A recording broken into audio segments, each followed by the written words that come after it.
Bismillahirrahmanirrahim. Assalamualaikum warahmatullahi wabarakatuh. Selamat siang, salam sejahtera untuk kita semua.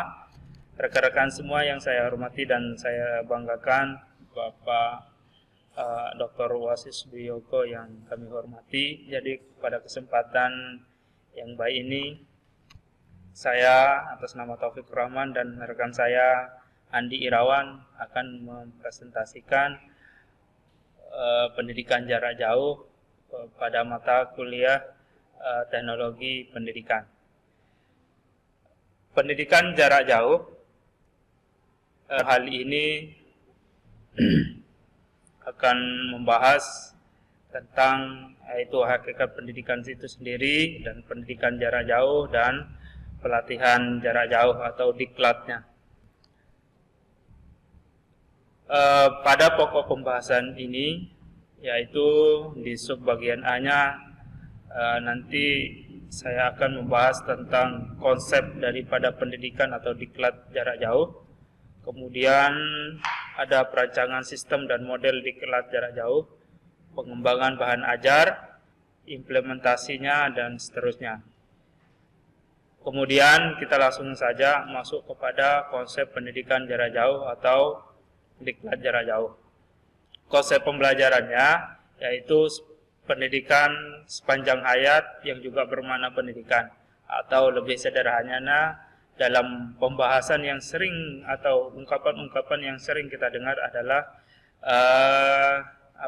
pendidikan sepanjang hayat. Nah, kemudian pendidikan tersebut yang bertujuan adalah mencakup semua elemen yang ada di dalam masyarakat. Kemudian variasinya itu tergantung dari bagaimana seorang teknolog pembelajaran, karena mengacu kepada rohnya teknologi pembelajaran itu adalah lahir untuk bagaimana memfasilitasi gaya belajar. Kemudian selanjutnya adalah pengembangan diklat, yaitu bertujuan untuk menyediakan akses pendidikan yang seluas-luasnya bagi peserta. Di awal tadi sudah dijelaskan adalah pembelajaran sepanjang hayat, ya ini mencakup semua elemen yang ada di dalam masyarakat itu sendiri, entah itu orang dewasa, orang anak-anak, sampai yang masih di dalam perut ibunya juga. Sekarang saking canggihnya teknologi pembelajaran itu sudah mulai diaplikasikan ke dalam bagaimana mendesain sebuah pembelajaran. Kemudian diklat jarak jauh ini merupakan alternatif yang inovatif. Maksudnya di sini adalah pendidikan jarak jauh ini memberikan solusi terhadap gaya belajar era milenium sekarang. Jadinya kelas itu didesain tidak hanya berada di dalam ruang kelas yang terjadi secara formal saja, melainkan itu bisa terjadi di mana saja, artinya bisa dilakukan dengan telekonferensi. Selanjutnya yaitu mengenai pendidikan atau diklat jarak jauh. Mengacu kepada buku Sadiman dan kawan-kawan, yaitu pendidikan jarak jauh adalah berlangsung tanpa tatap muka atau keterpisahan antar waktu dan peserta didik. Maksudnya di sini adalah suasana pembelajaran itu bisa dilakukan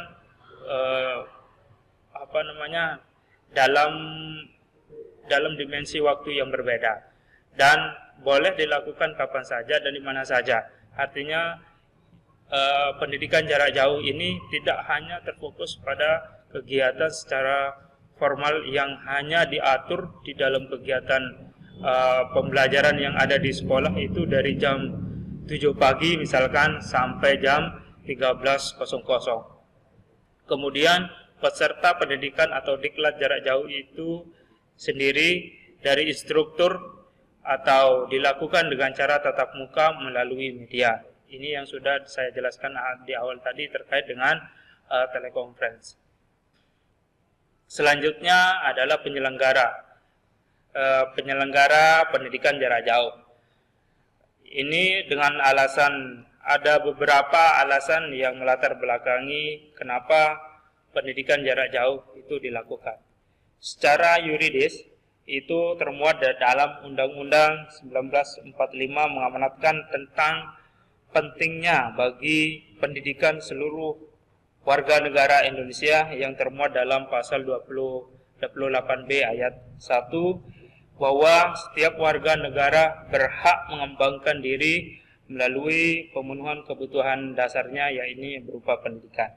Kemudian dipertegas kembali di dalam Undang-Undang Nomor 20 Tahun 2003 pasal 1 ayat 15 yang menyatakan bahwa pendidikan jarak jauh adalah pendidikan yang peserta didiknya terpisah dari pendidikan pembelajaran dengan menggunakan sumber media, teknologi dan informasi dan sejenisnya. Kemudian secara filosofis, yaitu setiap warga, setiap orang yaitu mempunyai hak untuk memperoleh kesempatan belajar tanpa membedakan status ekonomi, ras, suku, dan lain sebagainya. Alasan geografisnya, yaitu Indonesia terdiri dari negara kepulauan, terdiri negara kepulauan yang terbentang dari Sabang sampai Merauke. Kemudian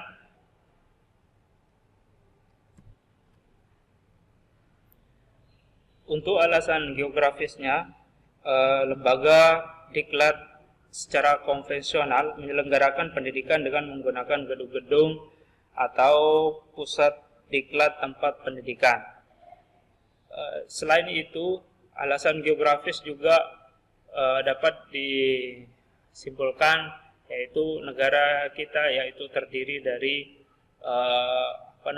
kepulauan. Jadi satu daerah maupun daerah yang lain itu bisa menyelenggarakan proses pembelajaran pendidikan jarak jauh itu melalui konsep atau mengacu pada konsep yang sudah saya jelaskan di awal tadi. Selanjutnya mengenai alasan sosial ekonomisnya. Banyak sekali saudara-saudara kita yang tidak bisa mengenyam pendidikan, baik itu secara formal maupun informal, karena alasannya beberapa tergantung dari kondisi mereka. Oleh sebab itu, dalam pendidikan jarak jauh atau diklat jarak jauh ini adalah setidak-tidaknya akan memberikan solusi tentang gaya belajarnya. Kemudian alasan kesempatan belajar. Alasan kesempatan belajar ini bisa saja datang dari ekonominya maupun masyarakatnya itu sendiri. Oleh sebab itu kehendaknya bisa ditampung di dalam model pendidikan jarak jauh ini adalah untuk memberikan kesempatan ia juga belajar sesuai dengan nawacita yang sudah diterapkan pemerintah, yaitu menyelenggarakan pendidikan bagi seluruh warga negaranya. Selanjutnya adalah perkembangan teknologi dan informasi. Kalau di awal tadi juga saya sudah menjelaskan bahwa mengacu kepada alasan yuridis tentang Undang-Undang Nomor 20 Tahun 2003, yaitu mengenai sumber belajar teknologi informasi dan komunikasi. Itulah alasan kenapa secara rasional penyelenggaraan pendidikan atau diklat jarak jauh itu dilaksanakan. Kemudian karakteristik daripada pendidikan jarak jauh atau diklat jarak jauh. Karakteristiknya yaitu adanya keterpisahan antara instruktur dan peserta didik yang ditinjau dari jarak, ruang, dan waktu. Artinya antara si belajar dan guru maupun tutornya itu tidak di dalam suasana yang sama, melainkan ia bisa terpisah oleh kondisi sebagai penghambat di dalam proses pembelajarannya. Kemudian adanya penggunaan media di dalam hal pendukung di dalam transformasi kegiatan tersebut. Ada beberapa modus atau latar belakang yang melatar belakangi pendidikan jarak jauh atau diklat jarak jauh ini, yaitu yang pertama adalah modus tunggal. Modus tunggal ini sendiri yaitu pelayanan pendidikan kepada peserta didik itu dilaksanakan sepenuhnya melalui satu cara, yaitu pendidikan jarak jauh saja. Kemudian modus ganda yaitu dilaksanakan pada peserta didik, dilaksanakan bersama secara tatap muka, langsung maupun tidak langsung. Kemudian modus jaringan itu dilaksanakan pada pelayanan pendidikan kepada peserta didik, dilaksanakan melalui kolaborasi antar lembaga pendidikan. Ini maksudnya mungkin dari satu universitas ke universitas yang lain. Selanjutnya modus beragam. Pola ini sering disebut juga dengan pola pembelajaran berbasis aneka sumber, yaitu bisa juga dikatakan sebagai model pembelajaran dengan menggunakan media yang sejenisnya yang bisa memberikan pendidikan terhadap peserta didik. Selanjutnya itu perancangan sistem dan model pendidikan jarak jauh.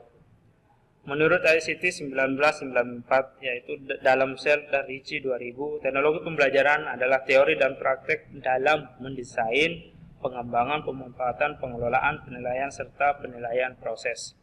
Ini yang pertama, langkah yang harus dilakukan ketika kita merancang terhadap kebutuhan yang akan kita laksanakan, yaitu yang pertama adalah unsur panah yang pertama, yaitu kita analisis dulu kebutuhan yang ingin kita capai.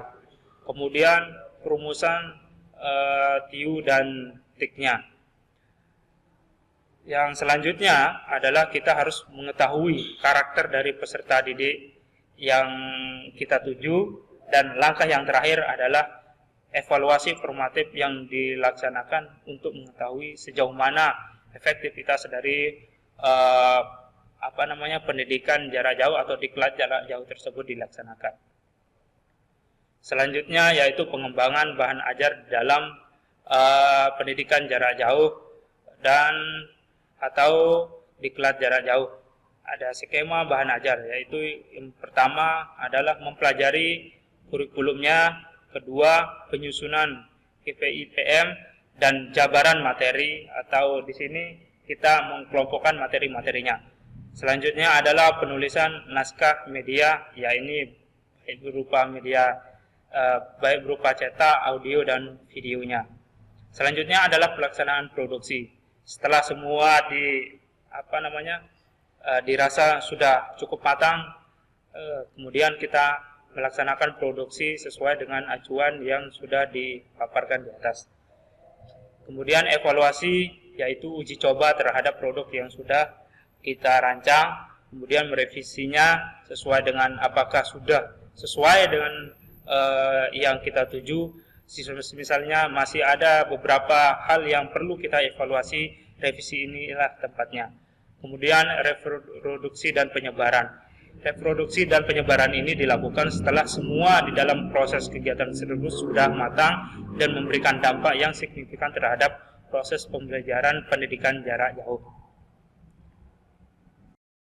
Baik, terima kasih teman-teman semua untuk penjelasan selanjutnya mengenai pendidikan jarak jauh atau diklat jarak jauh, yakni mengenai implementasi daripada pendidikan jarak jauh dan diklat jarak jauh nanti akan disampaikan oleh saudara Andi Irawan untuk menyampaikan materi-materinya. Terima kasih atas nama saya. Assalamualaikum warahmatullahi wabarakatuh. Ya, para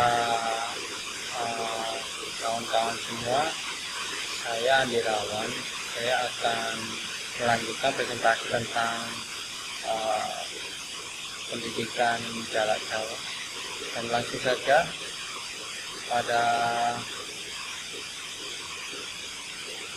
berikutnya ini saya akan menyampaikan tentang implementasi jarak jauh. Dan yang pertama, sudah kita ketahui sendiri bahwa bahan belajar untuk jarak jauh harusnya sederhana, jelas dan mudah dipelajari agar semua peserta didik ini bisa memahami dengan baik. Dan selanjutnya bahan belajar itu harus diproduksi sedemikian rupa sehingga tidak saja benar dari segi konsep, tetapi juga menarik untuk dipelajari. Yang berikutnya tentang distribusi. Distribusi bahan belajar ini harus dijamin sampai ke sasaran peserta. Jadi sebelum jika itu berlangsung, untuk distribusi ini harus sudah tersampai pada sasaran peserta didik. Dan berikutnya tidak menutup pula pelayanannya harus diperbaiki untuk membantu proses pembelajaran lebih baik lagi. Dan berikutnya tentang keberhasilan diklat jarak jauh itu diukur dari seberapa baik produk yang dari sistem tersebut. Dan berikutnya tentang pengelolaan administrasi harus jelas pula. Dan yang terakhir tentang mekanisme umpan bait perlu dibuat agar peserta didik dapat dengan mudah. Jadi di sini umpan bait sebagai penguatan dari peserta agar belajar dengan baik di diklat ini. Dan berikutnya tentang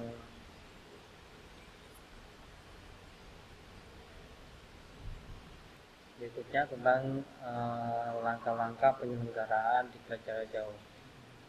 Sudah kita ketahui bersama bahwa kegiatan untuk mempersiapkan penyelenggaraan diklat jarak jauh ini diawali dengan kegiatan publikasi dan sosialisasi program. Jadi tidak serta-merta diklat ini diselenggarakan untuk kedepannya. Dan berikutnya tentang salah satunya langkah penting dalam persiapan penyelenggaraan diklat jarak jauh ini adalah pendaftaran peserta. Di sini untuk menyaring siapa-siapa saja yang mau atau ikut dalam program diklat jarak jauh ini. Dan yang terakhir kemudian menyiapkan bahan belajar dan sapras pembelajaran, baik itu menyiapkan tutor, menyiapkan perangkat evaluasi hasil belajar dan menghasilkan, dan yang terakhir memfasilitasi pembentukan kelompok belajar. Dan berikutnya ini beberapa manfaat dan kendala dalam pembelajaran jarak jauh. Yang pertama tentang manfaat. Manfaatnya itu banyak. Salah satunya tinggal jauh dari lembaga yang ada. Maksudnya di sini di suatu lembaga dan pesertanya itu jauh. Nah, di sini bisa memanfaatkan diklat jarak jauh ini agar peserta ini tidak datang ke lembaga tersebut karena jaraknya yang sangat jauh. Dan berikutnya tentang peserta diklat ini harus bekerja dan dapat meninggalkan pekerjaan dalam waktu kerja. Jadi diklat ini bisa dilaksanakan bekerja dengan diklat. Jadi tidak merusak pekerjaannya, maksudnya pekerjaannya ini tidak ditinggalkan karena diklat, tetapi dengan adanya diklat jarak jauh, jadi diklat sekalian kerja, jadi tidak ada gangguan di sini. Dan berikutnya tidak punya cukup waktu atau kesempatan untuk hadir di diklat karena berbagai kendala. Di sini tidak ada alasan untuk tidak mengikuti diklat karena tidak ada waktu, karena diklat ini disusun untuk tidak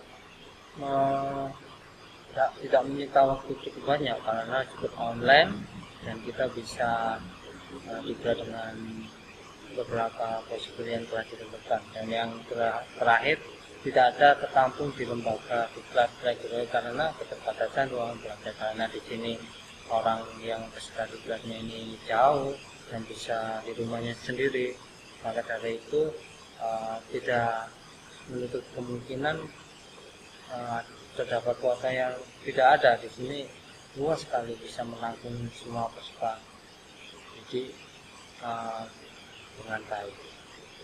Dan yang terakhir tentang kendala di sini menyangkut banyak sih kendalanya. Salah satunya ini minimnya motivasi belajar. Maksudnya di sini kita ketahui bahwa kalau belajar Jauh ini tidak ada motivasi secara langsung. Di sini inilah kendala dari belajar Jauh. Tidak ada motivasi yang signifikan. Dan kendala yang berikutnya tentang belum sepenuhnya menerima belajar Jauh karena sahabat pendidik yang tidak memungkinkan. Di sini semisal kita lihat daerah-daerah di Papua, di pinggiran Indonesia, karena ada sarana yang memenuhi, maka dari itu diklat jarak jauh ini tidak akan berjalan. Dan berikutnya materi tentang evaluasi dalam kita jalan. Di sini evaluasi itu terdapat 5. Salah satunya tentang kegiatan pengumpulan data, setelah itu dikelola, dan setelah dikelola menyajikan data, setelah menyajikan data kemudian pengambilan keputusan, dan yang terakhir mengenai program diklat selanjutnya itu bagaimana hasil keputusan tadi. Dan berikutnya tentang jenis evaluasi. Di sini banyak jenis-jenis evaluasi. Yang pertama merupakan evaluasi tes akhir modul. Tes akhir modul ini maksudnya itu dilakukan setelah peserta didik menyelesaikan setiap modul pembelajaran diklat jarak jauh. Jadi tes tersebut dilaksanakan setelah menyelesaikan setiap modul pembelajaran diklat jarak jauh. Yang berikutnya tentang evaluasi tugas mandiri atau TM. Di sini tugas yang harus dikerjakan oleh peserta didik secara mandiri untuk mengukur kemampuan peserta didik dalam menguasai materi pembelajaran yang disajikan dalam bahan belajar di luar kegiatan tutorial. Dan berikutnya tentang evaluasi tugas dan partisipasi tutorial. Di sini evaluasi yang dilakukan pada satu kegiatan tutorial berkaitan dengan materi tutorial yang diberikan oleh tutor. Dan evaluasi yang berikutnya tentang evaluasi praktek dan praktikum. Di sini maksudnya tugas yang diberikan kepada peserta diklat dengan melakukan suatu pengamatan diskusi cobaan yang bersifat penerapan konsep atau teori dengan mengacu pada panduan yang diberikan dari penyelenggara diklat dan bimbingan. Dan terakhir ini bisa disebut dengan UAP. Di sini maksudnya evaluasi hasil belajar yang dilakukan pada akhir masa pelajaran dimasukkan untuk menilai kemampuan peserta diklat terhadap penugasan materi selama mengikuti jarak jauh. Dan itulah merupakan beberapa evaluasi dalam jarak jauh ini. Dan sekian, terima kasih pemaparan dari kami, dan semoga apa yang sudah kita sampaikan dapat bermanfaat bagi kita semua. Sekian, terima kasih dari saya.